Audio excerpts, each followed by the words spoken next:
normal people right out of our community that you just everyday walk of life that played football before. The Cadillac Northmen. I'm Ted Reisinger, and I was a defensive lineman. Well, my name's Kevin Blue. Played cornerback, safety, linebacker, special teams. Dan Miner. I played strong safety, cornerback, running back, return kickouts and punts, whatever coach wanted me to do. A team no one expected to come together. As they return to Veterans Memorial Stadium at Cadillac High School, they may not be running drills or calling plays like they did 40 years ago, but their love of the game never faded. It all started in 1980 when a man named Tom Gilbert went on a mission to recruit the Cadillac area's best athletes and coaches like John Jones. So he said, well, would you be interested in being the head coach? And I go, sure, I know I can do that. Just started having meetings, and we're putting these different people together, and we run ads in the paper, and I had asked different people around town, you know, you play football, are you interested, are you interested? From a high school science teacher and college students to real estate professionals and military men. One of those recruits was wholesale sporting goods employee Dean Jurek. All right, Jurek in motion, right. People from Hoxseyville, Mesick, Cadillac, Manton, McBain, Lake City, Pine River. You know, so it takes all these groups to get together and make that effort to make practices 3 or 4 times a week. With no pay, countless hours of work, and a whole lot of heart, the Cadillac Northmen took on the league's reigning champs for their very first game.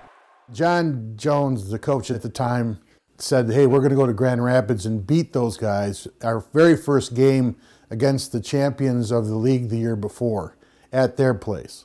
So all of us were like, okay, John, that's great, but you know, let's take it one step at a time.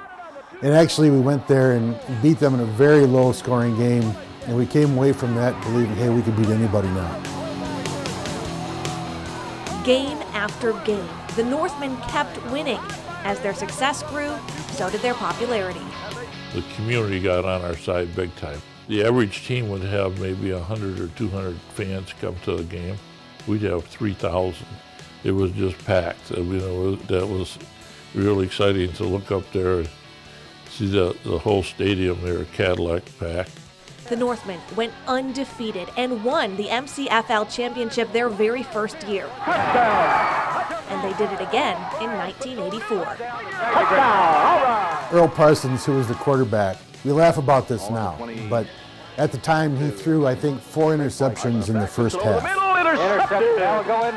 We got down by 27 points. You dig yourself that deep a hole to the team that won the championship the year before, and we came back and scored 36 unanswered points to win.